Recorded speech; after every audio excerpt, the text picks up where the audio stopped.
তো আপুকে আমি খুব আদর করছিলাম, মাথায়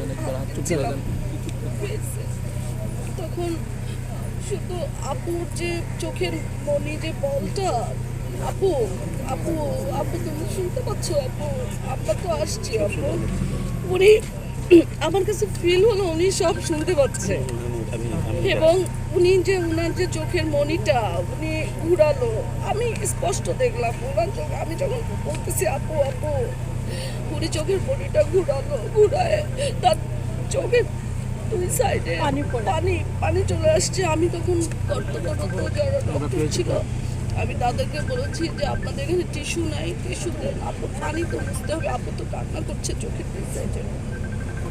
আপুকে আপুকে জাস্ট একটা পুতুলের মতো লাগছিল। আপু আমার কাছে মায়ের মতো ছিল। এই ইন্ডাস্ট্রিতে মানে নায়িকাদের মধ্যে সব থেকে আপুর সাথে আমার ভালো সম্পর্ক ছিল, সব সময় কথা বলতো আমার সাথে।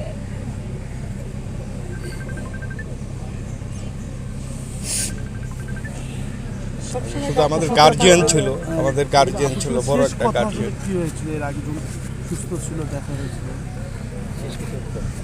আপু আমার না, আপুর সাথে আমার কথা হয়েছে মুক্তি আপার জন্মদিনে 6 নভেম্বরে কথা হয়েছিল। আর আরও আমার একদিন 1.5 ঘন্টা কথা হয়েছিল।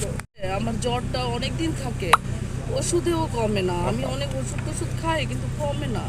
15-20 দিন, 1 মাস জ্বর থাকে।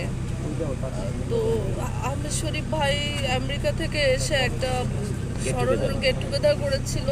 তো ওখানে আমি তাকে ফোন করেছিলাম যে আপু আপনি যাবেন কি না।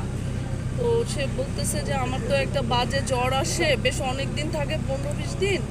যদি জ্বর আসে তাহলে আমি আসতে পারবো না। তো আমি মনে করেছি কি যে আপু তো খুব হাসি খুশি মানুষ, এত প্রাণ চঞ্চল একটি মানুষ, সে তাহলে মনে হয় এটা ঠান্ডাজনিত কোনো জ্বর হবে। কিন্তু এই জ্বরটাই যে তার কাল হবে এটা আসলে বুঝতে পারিনি, আমরা কেউই বুঝতে পারিনি। মানে আমাদের বুঝতে দেওয়ার আগেই সে চলে গেছে।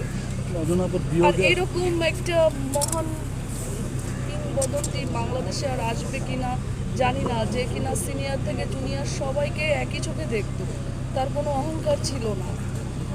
প্রত্যেকটা ইলেকশনে সে আমার পাশে দাঁড়ায় মানুষের কাছে আমার জন্য ভোট চাইতো। আমার বাচ্চার গুলিকেও অনেক আদর। প্রতিনিয়ত আমরা অভিভাবকহীন হচ্ছি, আমাদের অভিভাবক ইন্ডাস্ট্রি শুরু হয়ে যাচ্ছে। আমরা কার কাছে যাবো, কার কাছে যাবো, আমরা কোথায় কথা বলবো, কাদের সাথে কথা বলবো? আমরা তো তাদের দেখে আমরা শান্তি পাই।